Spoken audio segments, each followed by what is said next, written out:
¿Cómo estás? Buenas noches, soy Carlos Marisal de Peñafiel. Hoy tenemos un tema muy especial, vamos a estar abordando el tema de la epilepsia. Tú lo sabes muy bien, a mí me encanta la comunicación para la salud. Yo creo que esto es lo que necesitamos para que arranque y se disminuya esa brecha entre la salud y la enfermedad. En el momento que empezamos a comunicar mucho más los profesionales de la salud, las enfermedades van restando distancia y ahí empieza a arrancar la salud. Estamos aquí para mejorar la calidad de vida de todos los ciudadanos. Gracias por compartir este video y que llegue a las personas que realmente necesitan saber sobre el tema de la epilepsia. A continuación voy a leer un breve currículo de la invitada de esta noche. Se llama Lupita Vergara Romero. Ella es doctora en Medicina y Cirugía por la Universidad de Guayaquil, especialista en Medicina Interna por la Universidad de Guayaquil, Ecuador, especialista en Neurología por la Universidad de Navarra, Pamplona, España, magíster en Gerencia de Salud para el Desarrollo Local por la Universidad Técnica Particular de Loja y tiene muchos cursos realizados en este 2020. Me comentaba tras cámara que gracias al COVID-19 se lanzaron muchos cursos gratis y ella ninguno los aprovechó. Es expositora, conferencista del Colegio Médico Los Ríos, conferencista del Congreso Iberoamericano de Epilepsia, es miembro activo de la Sociedad Ecuatoriana de Neurología y de la World Federation of Neurology, vicepresidente de la Liga Ecuatoriana contra la Epilepsia en el periodo 2016-2018, profesora de la UTB de la Universidad Técnica de Babahoyo hasta septiembre 2019. Para los estudiantes de la doctora Lupita, por favor, dejen su comentario para que ella recuerde esas clases que compartía con cada uno de ustedes. Neuróloga del IES hasta julio del 2020 y es neuróloga del Centro de Especialidades Bienestar en Babahoyo. Doctora Lupita Vergara Romero, bienvenida, buenas noches. Carlos Marisal le saluda. Buenas noches, doctor Marizalde. ¿Cómo está, doctora? ¿Cómo se encuentra? Bueno, aquí esperando iniciar esta charla que espero sea de mucho provecho para toda la gente que lo está mirando. Perfecto. Entonces vamos a comenzar a compartir las diapositivas. Ya le vamos a dar la opción para compartir. Mientras tanto, decirles a las personas que al final vamos a estar lanzando una campaña neurológica que se va a estar realizando en la ciudad de Ventanas. Y asimismo, si tienes alguna pregunta, yo lo voy a leer al final de la exposición de la doctora Lupita. Para esta manera darle sugerencias o respuestas a las inquietudes que ustedes presenten. Y no se olvide de compartir para que esto llegue a muchas personas. En la actualidad hay algunas personas que presentan convulsiones y no están diagnosticados, de pronto son niños, adultos, tienen 2 años. La doctora me comentaba un paciente que 2 años nadie lo había diagnosticado y en el momento que ya llega el especialista, la neuróloga, se hace la impresión diagnóstica y empieza el tratamiento y ya las personas comienzan a mejorar. Entonces, doctora, me dice cuando esté lista para compartir sus diapositivas.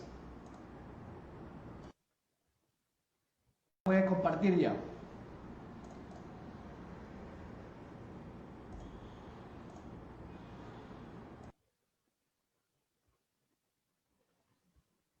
Ay, no se abre. ¿Se ve ya? No sé.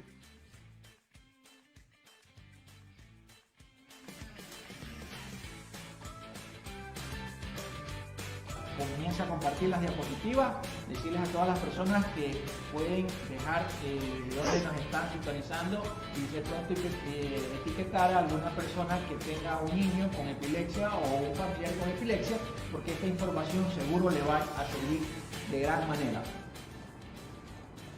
¿No? ¿Ya está? ¿No? No. Póngale Yo compartir. ya.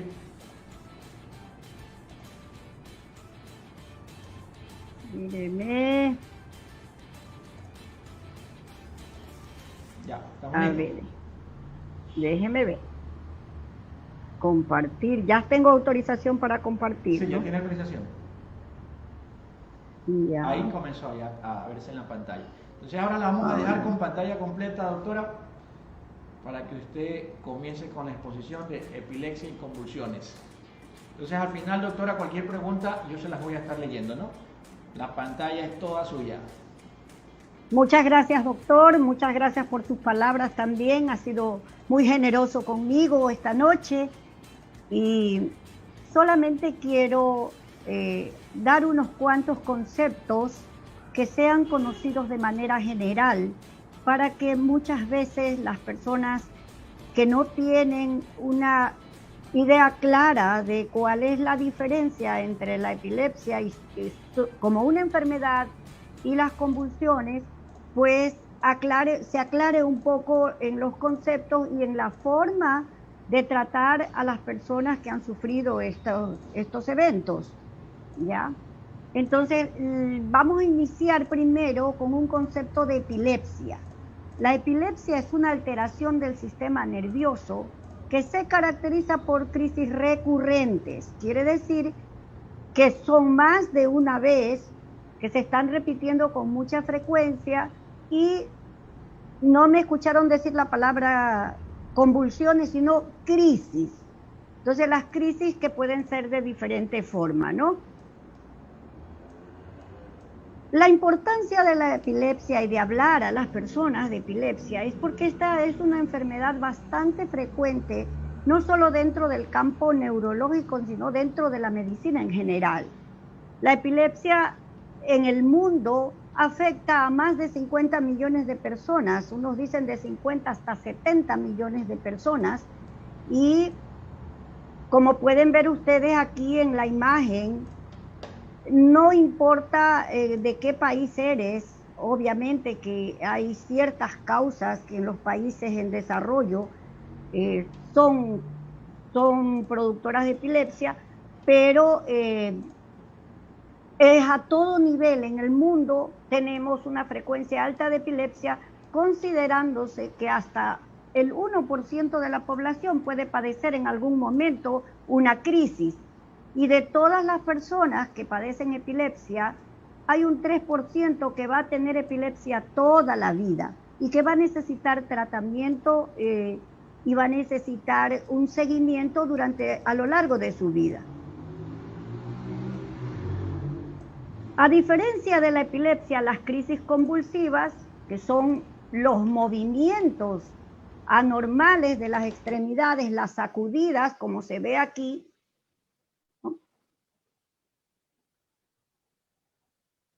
como se ve en esta figura, las sacudidas de brazos, piernas, pérdida del conocimiento y a veces un poquito lo que la gente llama espuma, pero en realidad no es espuma, es que en ese momento la persona no puede tragar la saliva y esa se acumula en la boca y da la impresión de que fuera una espuma. Mientras que las crisis epilépticas duran a veces solo unos segundos, unos minutos, y también pueden ser convulsivas, pero hay un grupo de epilepsias muy grande que no son convulsiones. Por esto hay una clasificación de crisis, una clasificación que desde 1981 nos ha ayudado, ¿no? Donde tenemos las crisis focales y las crisis generalizadas.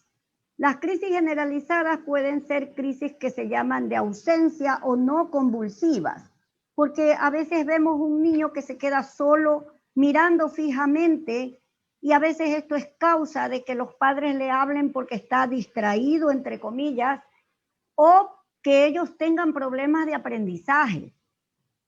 Y hasta no darse cuenta que en realidad necesitan un tratamiento para esto, han pasado a veces 2, 3 años en que el niño tiene un mal rendimiento escolar o que en realidad los padres lo han castigado porque siempre está fuera de onda, ¿no? Está ido, como dicen los padres, ¿no? Entonces, hace 3 años se intentó clasificar nuevamente las crisis para que ustedes tengan una idea de la dificultad que a veces se tiene en determinar cuál es el tipo de crisis que está afectando a una persona. ¿Por qué es importante esto? Porque muchas veces, como vemos aquí, las crisis son solamente de una parte del cerebro, de un foco del cerebro, mientras otras veces las crisis afectan a todo el cerebro, es decir, en general al cerebro, y por lo tanto las crisis son también generalizadas. Entonces estas crisis son cada vez, se trata cada vez más de encasillarlas de acuerdo al área que está afectando en el cerebro. Pueden ser distintos los síntomas. Por ejemplo, si afecta al área sensitiva del cerebro, eso puede traducirse en un síntoma sensitivo de uno u otro lado del cuerpo. Si afecta la parte visual, igual, a veces la persona ve lucecitas, a veces se confunde mucho con migraña, a veces la migraña se confunde con epilepsia y a veces hay existencia de las dos cosas, porque está afectando, está descargando anormalmente el cerebro en esa zona y eso le produce unos síntomas muy especiales. Además de los síntomas que nos van a dar una idea de dónde está el problema, nosotros también queremos saber cuál es la causa, porque en muchos pacientes, y es muy frecuente que la causa sea completamente desconocida, no hay una causa. Entonces nosotros yo quiero que quede claro que no toda convulsión es epilepsia y que toda epilepsia no solamente es una convulsión, es decir, en la epilepsia hay muchos otros síntomas que se caracterizan porque se repiten siempre y que necesitan un tratamiento para poder cortar esa repetición de crisis. Mientras las convulsiones que no son de tipo epiléptico a veces tienen una causa diferente. Una convulsión puede ser por una enfermedad epiléptica, sí, pero además una convulsión se puede producir durante un síncope. Una convulsión se puede producir porque una persona que es diabética o tomó mucha medicación o comió muy poco después de la medicación y tiene la glucosa baja. Y en otras ocasiones, en cambio, porque no hay un buen control, tiene la glucosa muy alta, igual le puede dar una convulsión. Pero esa convulsión es por esa causa específica, no es epilepsia. El momento en que nosotros controlamos la enfermedad, o sea, en este caso, si es por el azúcar, la diabetes, la convulsión va a desaparecer. Pero sí nos está indicando que esa azúcar elevada o baja está afectando al cerebro de una manera que lo está haciendo descargar anormalmente y por eso se produce la convulsión. Alteraciones de los electrolitos como el sodio, el potasio, problemas hepáticos en muchas personas que son adictos al alcohol y que han tenido ya su enfermedad hepática, nos pueden producir convulsiones.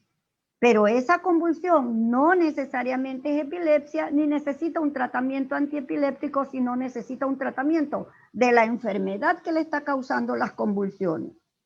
En estos casos también tenemos algunas medicinas y algunos tóxicos que pueden producir convulsiones. Y a veces hay convulsiones que no son epilépticas, aún en pacientes que tienen otro tipo de epilepsia. Entonces, no toda convulsión es epilepsia, ni tampoco la epilepsia solo se manifiesta por convulsiones. Porque como decía antes, también hay episodios de ausencias o de pérdidas del conocimiento donde no hay una convulsión, pero sí el cerebro está descargando anormalmente. Las convulsiones además pueden ser, por ejemplo, sintomáticas de una enfermedad cerebrovascular que le llamamos comúnmente los derrames. Pueden ocurrir durante un traumatismo muy severo del cráneo o en infecciones, ¿no? Y luego de esas infecciones puede o no quedar la persona con epilepsia. Hay tumores y hay algunas otras enfermedades que pueden producir convulsiones sin que necesariamente sea epilepsia. Porque la epilepsia es una enfermedad ya que se caracteriza por distintas crisis que se van a estar repitiendo frecuentemente si la persona no tiene un tratamiento, ¿ya? El diagnóstico, ¿cómo lo hacemos nosotros? El diagnóstico lo hacemos con los antecedentes. Es muy importante saber, por ejemplo, eventos durante el nacimiento o durante el primer mes de vida. Tenemos que saber si han tenido traumatismos severos que dejaron un daño en el cerebro y que en un momento podrían producir epilepsia. La persona nos tiene que referir cómo son sus episodios, cómo son sus crisis, porque de acuerdo a la forma en que se manifiesta, nosotros vamos a darnos una idea de dónde está el origen de esa convulsión, de esa crisis o el origen de la epilepsia. Nosotros también insistimos mucho en la frecuencia de las crisis, cada cuánto tiempo le da. Si en realidad solo tuvo una crisis, a veces nos consultan por una crisis, especialmente en los adolescentes. Si en realidad solo tuvo una crisis, nosotros esperamos un poco. Si el adolescente o la persona que ha sufrido una sola crisis no tiene otras alteraciones en su cuerpo, otras enfermedades que nos indiquen que eso va a repetirse, no le damos un tratamiento hasta que realmente veamos si hay una segunda crisis y veamos si realmente a través de la historia y a través de los exámenes complementarios podemos llegar a la conclusión de que es una epilepsia y que requiere un tratamiento. ¿Ya? Cuando ya nosotros nos llega un paciente que ya en algún momento le han dicho que es epiléptico, pero que no se controla las crisis, es importante que usted lleve al doctor todo lo que le han dado, todo lo que ha tomado, lo que le ha hecho bien, lo que le ha hecho alergia, todo lo que a lo largo del trayecto de su enfermedad él ha estado tomando, y entonces nosotros podemos evaluar por qué no se están controlando las crisis si ya está recibiendo un tratamiento. Ya. Siempre nos ayudamos, tenemos que ayudarnos. El electroencefalograma es una herramienta casi utilizada específicamente en determinar el origen de convulsiones o de epilepsia. El electroencefalograma es el que va a captar la actividad eléctrica del cerebro, donde está funcionando anormalmente, y entonces nosotros podemos determinar aquí hay esta alteración, y basándonos en la historia clínica y basándonos en el electroencefalograma, podemos iniciar un tratamiento mejor dirigido a la crisis que está sufriendo el paciente. En muchas ocasiones, especialmente si hay antecedentes de traumas o hay antecedentes de lesiones en la infancia, o hay signos que encontramos en el examen físico que nos indica que puede haber algo en el cerebro orgánico que nos esté dando las convulsiones y que sea causa de la epilepsia, nosotros solicitamos sea una tomografía o sea una resonancia magnética cerebral. De acuerdo a cómo es la historia del paciente, nosotros conjuntamente con los resultados, sea de la tomografía o del electro, podemos iniciar, continuar o cambiar un tratamiento que ya haya venido trayendo el paciente, que ya lo haya venido tomando, si fuera necesario para controlar sus crisis. El tratamiento para la epilepsia es indispensable que el paciente tenga cierta disciplina, como es cumplir específicamente las horas y las dosis que se les ha ordenado del tratamiento. El médico tiene el cuidado de irla poniendo paulatinamente para ir viendo la tolerancia del paciente o ir viendo si no tiene una reacción alérgica a la medicina que esté tomando. Entonces, de acuerdo a eso, de acuerdo a cómo va evolucionando, pues uno tiene que irlo controlando ir ajustando dosis, ajustando medicamentos, y el paciente no solamente tiene que cumplir con el tratamiento, sino tiene que cumplir también con ciertas condiciones para que las crisis no se repitan. Por ejemplo, el paciente no puede ingerir alcohol porque el alcohol es un desencadenante de crisis.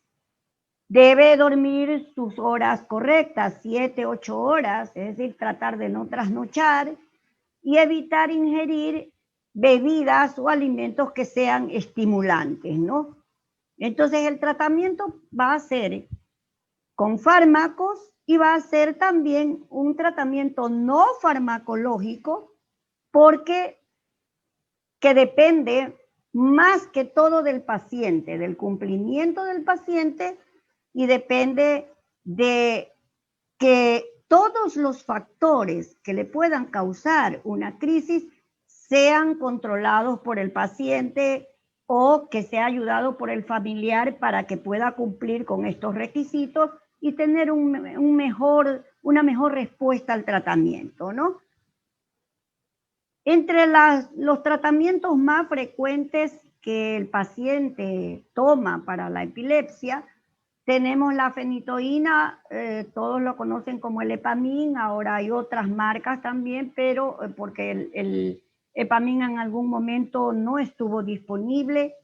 Está la carbamazepina, el ácido valproico, la amotrigina, topiramato, levetiracetam, algunas benzodiazepinas y la pregabalina. Estos son los medicamentos que más o menos se manejan con una mayor frecuencia. Hay muchos otros medicamentos que han ingresado al mercado con el afán de controlar crisis, especialmente en aquellas personas que no se controlan con estos medicamentos que son de uso común. Por ejemplo, tenemos uno que se llama la cosamida, que también lo tenemos aquí en el Ecuador y que es muy importante, tiene muy buen efecto en personas en que no responden a los antiepilépticos habituales. No creo que me va a dejar poner el vídeo. No sé si lo puede poner usted, doctor. ¿No le da opción para poner el video? No, parece que no. Ya, vamos no. a ver si lo ponemos nosotros, ¿ya?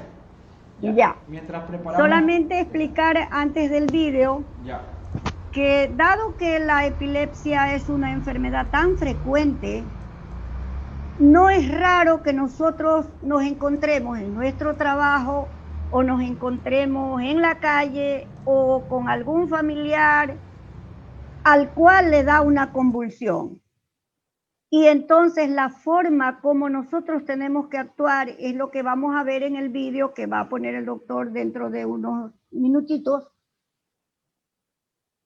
porque a veces cometemos errores. A veces queremos estirarle el brazo, darle masajes, quererles dar agua, agüita caliente, agüita azucarada. Entonces, este vídeo es para que todas las personas puedan ver cómo ayudar a otra persona cuando está con una convulsión.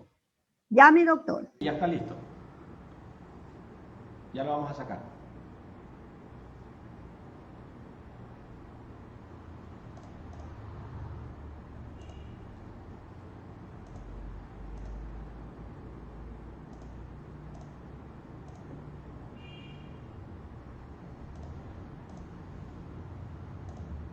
Me sale solamente... No. Ya lo vamos a sacar. Lo sacamos desde acá. Lo sacamos desde acá. No le va a salir a usted. Sí. Solamente que usted no está saliendo. Solamente que usted lo saque y lo vea en Facebook. Ya está saliendo, ¿no? No, un ratito. No puede sacarlo. No lo podemos proyectar, doctora. Para él. Para usted. Ah, ya, pero ya está saliendo, ¿no?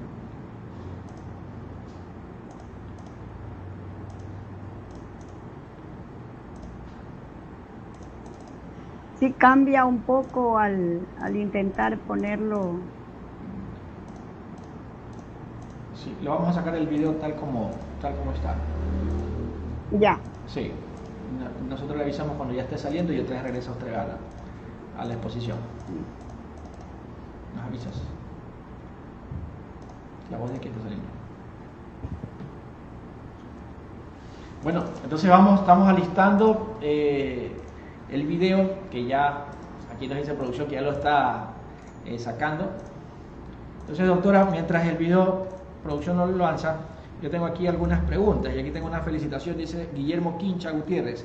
Excelente conferencia, saludos, estimada amiga, colega, doctora Lupita Vergara. Muchas gracias. ¿Me dice si ya está listo? ¿O hago la pregunta? A ver, no. Ya, hay una pregunta de María Aguirre. ¿Se puede controlar las convulsiones con fármacos y puede tener una vida normal, por ejemplo, conducir vehículos? María Aguirre nos deja esta pregunta. Sí, normalmente si está diagnosticado de epilepsia y empieza recién a tener un tratamiento y el paciente todavía está teniendo crisis, es preferible que no conduzca. Es preferible que no manipule ninguna maquinaria, digamos así, porque a veces no es solamente el hecho de conducir autos, sino que a veces es moto, a veces son maquinarias cortadoras, por ejemplo, porque eso incluye un riesgo al paciente. Pero una vez que el paciente tiene un buen control, la medicina está adaptada ya con él y no le produce somnolencia, no le produce ninguna alteración. Entonces, la idea de justamente de darle un tratamiento personalizado, porque en estos casos nosotros no podemos hablar que todo el mundo con epilepsia tiene el mismo tratamiento. Cada persona es diferente.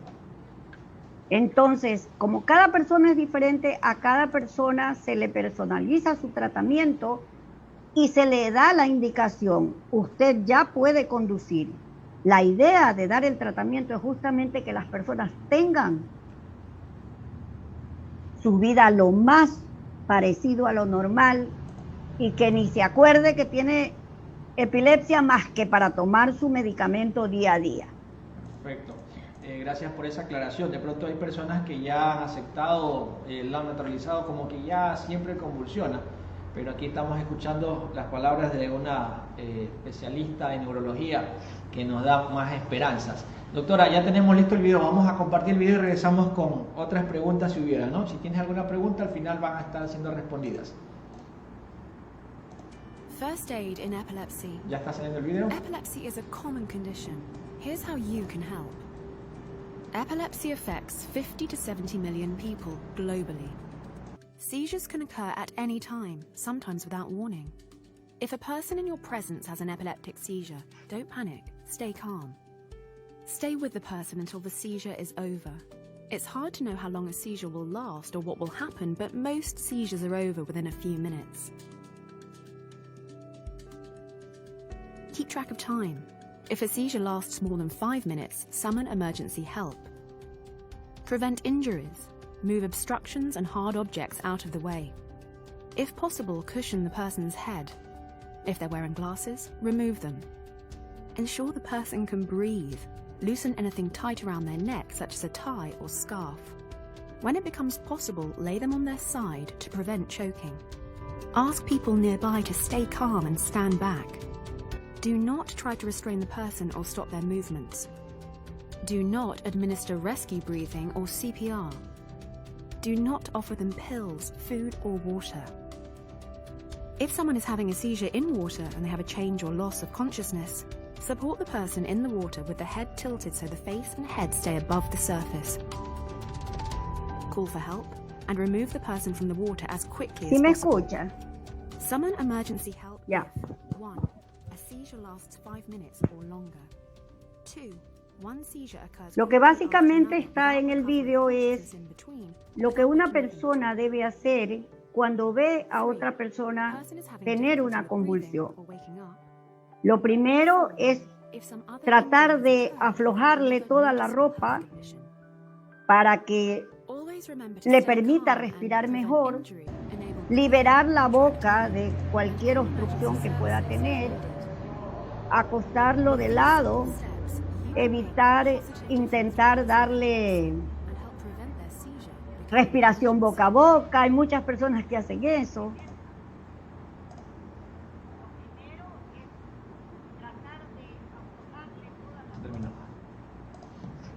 Se terminó el video ya. Bueno, entonces repitamos los pasos. ¿Qué tenemos que hacer cuando nos encontramos con una persona que está convulsionando? O sea, lo primero es mantener la calma. Ya. Sabiendo que una convulsión tiene un autolímite, es decir, no va a ser eterna. Porque el cerebro se excita, pero igual se ponen en marcha mecanismos inhibidores y cesa la crisis. Entonces dura unos minutos, ¿no? Y eso está en el vídeo, pues que cuando nosotros ya vemos que la crisis está durando mucho tiempo, pues tenemos que llamar a una emergencia, porque puede ser que esa persona está entrando en estatus, o que termina una crisis, no hay descanso y empieza otra, entonces tiene que acudir a un servicio de emergencia o llamar al 911 para que lo lleven inmediatamente al hospital más cercano o a un centro de ayuda más cercano. ¿Ya?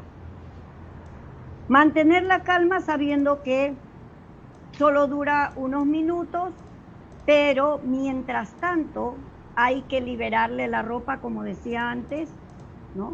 Si a veces la persona, en el vídeo se veía claro que si la persona tiene una crisis durante, por ejemplo, en una piscina, hay que tratar de sacarlo fuera del agua hasta poderlo, o sea, mantenerle la cabeza fuera del agua para hasta llevarlo a un sitio más seguro, ¿no? Y no dar respiración boca a boca. O sea, muchas personas dicen, doctora, yo le di respiración boca a boca para que le pase la crisis. La crisis va a pasar en unos minutos, le dé o no le dé respiración boca a boca. Pero si le da respiración boca a boca, corre el riesgo de que la persona se tenga una dificultad porque la lengua se va hacia atrás y cierra la vía respiratoria más bien. Entonces, en lugar de ayudar, estamos causando un daño.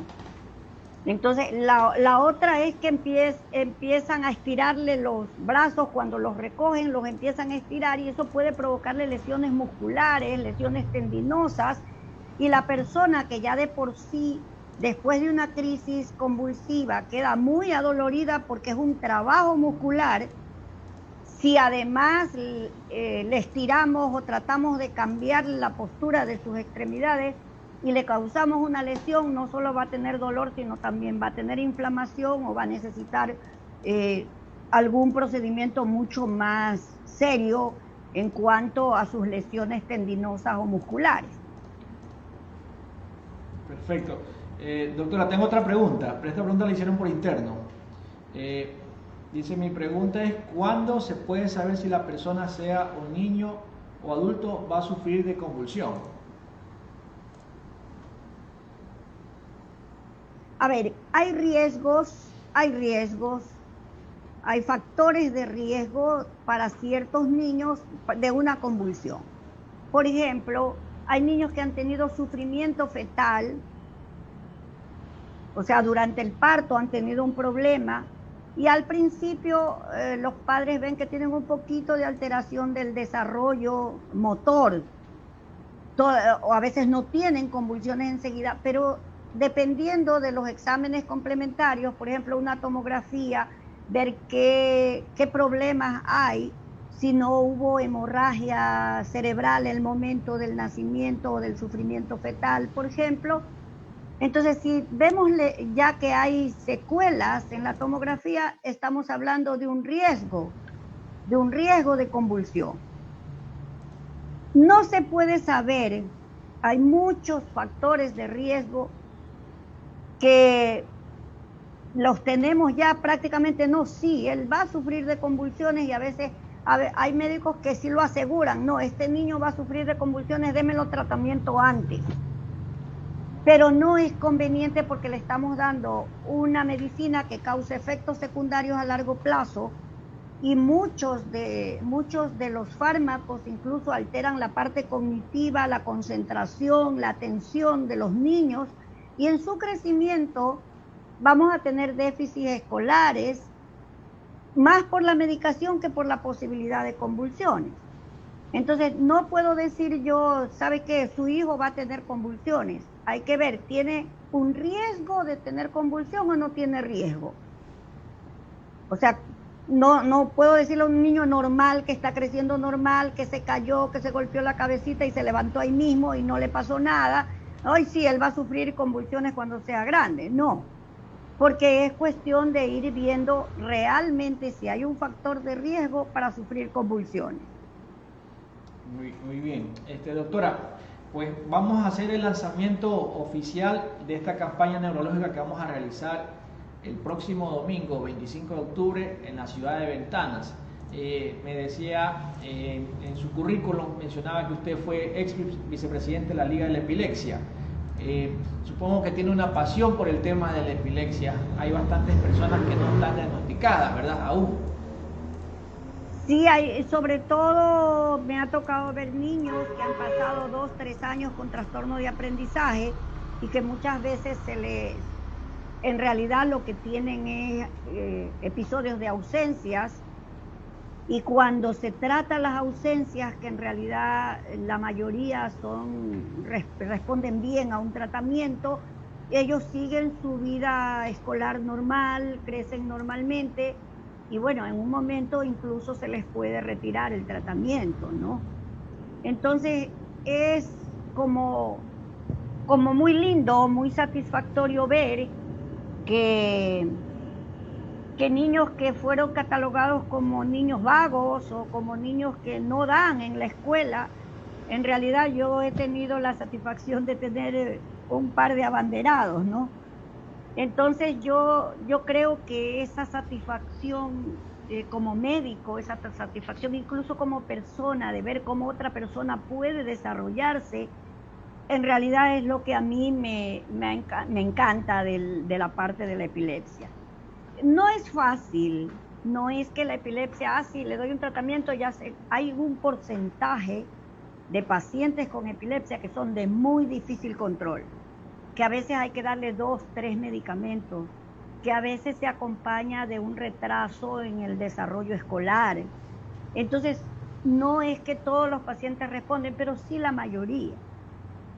Sí la mayoría, especialmente aquellos en los que se ha descuidado el síntoma porque el niño no se queja o no convulsiona, como en las ausencias realmente, ¿no? Entonces, eso en realidad es esperanzador, es ver cómo los niños pueden llegar a ser profesionales, pueden llegar cuando muchas veces hemos tenido que casi pelear con profesores, con médicos generales, que les dicen, no, él tiene convulsiones ya que no estudie. Si ya el niño sufre convulsiones, no lo mande a la escuela. Cuando en realidad, si nosotros no utilizamos nuestro cerebro, el cerebro no se desarrolla. Entonces hay que tratar de ver cómo se le controla la mayor parte de las crisis, o permitirle hacer un aprendizaje. Si no va a tener un aprendizaje, digamos, formal, por lo menos que aprenda un oficio, que aprenda algo para que esa persona sea en un momento una persona productiva. Muy bien, entonces yo he tenido el caso de un paciente que estuvo mucho tiempo con crisis, que lo tenían en casa sin hacer nada, y que ahora él es feliz porque él va al campo, tiene sus cultivos, incluso vino trayéndome unos choclos de sus cultivos. Son míos, doctora, yo los cultivé, yo los puse. Entonces es lindo ver cómo esas personas empiezan a vivir realmente, a sentirse útiles y a tener una actividad que les resulta muy agradable además. Muy bien, entonces aquí nos están contando 2 ejemplos de que sí se puede hacer un cambio. Entonces, para este domingo 25 de octubre, doctora, lo vamos a tener acá en Ventanas, en Innovación y Consultoría Médica, doctor Carlos Merizalde, alfombra roja para usted, doctora, y aplausos de pie, porque yo creo que es necesario esta especialidad, de pronto el alcance. Antes la gente tenía que viajar a Guayaquil, viajar a otras ciudades, y el próximo domingo usted se puede agendar desde ya, previa cita, ahí están los teléfonos, está saliendo la foto con el número telefónico. Va a atender en esta campaña neurológica pacientes con epilepsia, con Parkinson, demencia, y también usted me comentaba que le gusta trabajar en la prevención en adultos mayores. ¿A qué se referiría esto con adultos mayores? De pronto alguna persona nos está viendo y tiene alguna persona adulta mayor. ¿Cómo qué signos, síntomas podríamos decir esta persona sí necesita ir con neurología? Necesita venir el próximo domingo 25 de octubre. Claro. Desde hace muchos años se sabe que si usted tiene un cuerpo sano, va a tener una mente sana. Siglos han pasado desde esa declaración. Mente sana, incorpore sano. Entonces, para nosotros prevenir problemas vasculares cerebrales, problemas de demencia, por ejemplo, en el adulto mayor, el cuidado tiene que ser desde la juventud, evitando sustancias tóxicas, haciendo un poco más de ejercicio y controlando las enfermedades que pueden aparecer en la edad media de nuestra vida, o sea, entre los 40, 30, 40 años, hipertensión, diabetes, que hay que estarla controlando para cuidar tu cerebro, ¿ya? Entonces, la idea de hacer la campaña y de hacerla en Ventanas, gracias a usted, a la conexión con usted, es porque justamente en algún momento usted me derivó un paciente y le era muy difícil venir hasta acá, hasta Babahoyo. Entonces, es hacer una campaña para dar un servicio de algunas personas que no tienen los medios económicos o no tienen el medio de transporte para llegar hasta acá, hasta Babahoyo, ¿no? Entonces, si llegamos a más personas para poderle dar servicio, personas que no tienen cómo pagar una consulta de $100, entonces en eso es ayudarlos, y sobre todo muchos no pueden avanzar acá a Babahoyo. Entonces, sí me comentaron la dificultad y por eso me dio la idea de pedir su colaboración para ver si se puede hacer esto como ayuda a la comunidad. Perfecto, y lo estamos haciendo, ¿no? El simple hecho de que un sábado estemos conectados a esta hora, gracias a las personas que nos están viendo y están compartiendo esta transmisión para llegar a más hogares, eso indica el compromiso que tiene la doctora Lupita. De pronto ya debería estar descansando a esta hora o yendo rumbo a una fiesta, ¿no? Porque le gustan las fiestas ahora, ¿no? No. Sobre todo en pandemia, imagínense. Pero hay personas que siguen en fiestas. No pasa nada, dice, no pasa nada.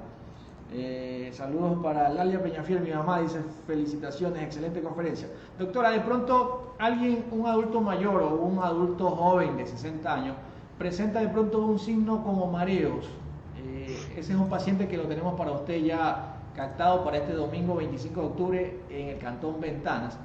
Este paciente de pronto, ¿sí es para neurología o no? Bueno, habría que ver la causa y para eso hay que valorarlo, porque el mareo tiene muchas causas. Unas son neurológicas, otras son de otorrino, otras son, digamos que traumatológicas, porque tienen que ver con la cuestión de columna. Entonces, nosotros como neurólogos lo que hacemos es una revisión de todas estas áreas, y si corresponde a la parte neurológica, pues nosotros lo tratamos y determinar si no hay un problema otorrino o un problema traumatológico, y coordinar con los otros especialistas para que el paciente sea atendido correctamente, ¿no? Y a veces nos encontramos con casos en que en realidad el vértigo, el mareo, la inestabilidad tiene un origen mixto, o sea, parte por su columna cervical, parte por problemas de oído y parte porque hay un problema de disminución del flujo o alguna alteración a nivel cerebral. Muy bien. Doctora, ya nos estamos acercando a la parte final de esta conferencia. De pronto, algo adicional que quiera incluir sobre la epilepsia. Bueno, sí, o sea, para muchos la epilepsia ha sido incluso un motivo de discriminación. Y yo sí me dirijo a todas las personas que están viendo, sean eh, maestros, sean de cualquier profesión, que en realidad el paciente con epilepsia es un paciente que necesita ayuda y que es un paciente que a veces le da vergüenza decir que es epiléptico porque lo discriminan. Entonces, es trabajar en eso, es en pensar que lo que tenemos que hacer es ayudar a esa persona y que el paciente no tenga pena de decir yo soy epiléptico, porque es la única forma como le pueden ayudar, sea en su trabajo, sea en su colegio, ¿no? Entonces, el paciente con epilepsia no debería avergonzarse porque es una enfermedad como otras enfermedades, pero a veces porque la gente los discrimina, e incluso a nivel de jóvenes, hay jóvenes que se burlan del joven que convulsiona o del joven que pierde el conocimiento en un momento. Entonces, es trabajar con padres, trabajar con sus hijos, enseñándoles que estas personas no son objeto de burla ni son objeto de discriminación, sino que estas personas necesitan de la ayuda de todos los que estén cerca. Y por eso era la presentación del vídeo, porque era una demostración de que sí, en una convulsión se puede ayudar, pero en cualquier tipo de epilepsia, nosotros tenemos que estar prestos a ayudar a la persona, ¿no? A veces con los chicos es difícil controlar de que no se burlen. Este siempre anda ido, dicen entre compañeros, este está ido, este es tonto, entonces empiezan a decirle cosas y cuando en realidad se necesita un poco de educar a los chicos para que entre ellos se apoyen, entre ellos se ayuden, y también en las personas mayores, en sus trabajos, que también estén prestos a ayudar a alguien y que sepan cómo hacerlo. Muy bien, hay una pregunta, doctora. ¿Dónde atiende la doctora Lupita en Babahoyo? Atiendo en el Centro de Especialidades Bienestar, en el Malecón de Babahoyo. ¿Alguna referencia para que llegue nuestra amiga María Aguirre? Bueno, es justamente en la calle de Ban Ecuador, que antes era el Banco de Fomento, en la misma cuadra. Perfecto. Es en el Malecón, el número es 2303, entre Eloy Alfaro y Rocafuerte. Perfecto. Entonces, doctora, nosotros estamos haciendo una serie de Facebook Live y Instagram Live, sacándole el máximo provecho a estas herramientas tecnológicas. Yo creo que tenemos que hoy por hoy comenzar a informar más. Yo le quiero agradecer porque usted nos ha brindado su tiempo, hemos hecho la previa a esto, conversando hace creo que 3 semanas atrás, y ya solamente nos falta la campaña neurológica que vamos a estar realizando este próximo domingo 25 de octubre, invitar a aquellas personas que de pronto tengan algún familiar con epilepsia, Parkinson, demencia, o si de pronto tienes algún familiar, tu papá, tu mamá, y tú dices, no, yo quiero aprovechar la campaña neurológica, entonces este es el momento y te puede agendar por interno, para de esta manera organizar la agenda, porque la doctora viene por pocos cupos. Me dijo, no me llenes de tantos pacientes, yo quiero disfrutar de ellos, resolver los problemas, así que viene por pocos cupos limitados. Pero antes de sus palabras finales, doctora, yo la quiero invitar para este domingo, y todas las personas que están aquí conectadas, vamos a realizar un Facebook Live mañana. Tengo la compañía de 2 psicólogos destacados, asimismo de nuestro país, el Ecuador, que se está destacando con grandiosos profesionales, están entrenando, capacitando, mejorando sus conocimientos, y vamos a tratar un tema sobre las adicciones a los videojuegos. Yo tengo papás, mamás de adolescentes y dicen, doctor, mi hija pasa 13 horas en ese teléfono con Free Fire, Fortnite en la computadora. Entonces vamos a hablar si este tema es o no es una adicción, cómo saber si es una adicción. Entonces, doctora, mañana esto va a ser a las 8 de la noche, para que invite a sus seguidores también que sigan conectados a nuestra misión y de esta manera podamos tener una comunidad fuerte y saludable. Doctora, yo le agradezco enormemente que usted nos haya acompañado y abordado este tema sobre la epilepsia, que de pronto está tapadito y no queremos sacar a nuestro niño, a nuestro familiar con epilepsia, porque nos sentimos mal, incómodos. Aquí la doctora lo está diciendo, que sí hay respuestas y mucha esperanza. Doctora, sus palabras finales. Bueno, agradecerle a usted la invitación, doctor, y agradecerle también la disposición para ayudar en esta campaña a muchas personas que puedan necesitarlo. Y bueno, cuando usted quiera, doctor, y yo pueda servirle y servir a la comunidad con un poquito de información dentro de lo que es mi preparación como neuróloga, encantada, doctor, estoy a la orden. Gracias, doctora. Nos queda pendiente el tema demencia senil, ¿no? Estamos teniendo pacientes adultos mayores con demencia senil y siempre es un trabajo interdisciplinario, ¿no? Entra el médico general, el psiquiatra, el psicólogo, el neurólogo, nutricionista, terapia ocupacional. Entonces ese tema se está haciendo muy de presencia continua, por lo que el tema del ejercicio físico, nuestra comunidad está cayendo en sedentarismo y eso hace que ese cerebro no esté activado. Entonces ese tema lo dejamos para la próxima, doctora, ¿sí o sí? Bueno, doctor, ya me comprometió. Lo vamos a estar haciendo en noviembre, doctora, porque usted se va de viaje, ¿no? No sé todavía, no sabe tranquilo. Todavía. Ya, entonces estaremos coordinando ese tema. Bueno, doctora, agradecerle usted a todos. sabe que estamos en pandemia y uno no sabe si puede salir. Pero doctora, hay jets privados, se puede ir en un jet privado. Muchas gracias, doctor, por ofrecerme el suyo. Gracias a todas las personas que nos han acompañado desde el principio hasta el final. Gracias por compartir y llegar a más personas. Un abrazo, gracias mi doctora, un abrazo, nos vemos en la próxima. Gracias a todos. Una feliz noche, soy Carlos Merizal de Peñafiel, te envío un abrazo innovador de la salud. Nos vemos en el próximo live.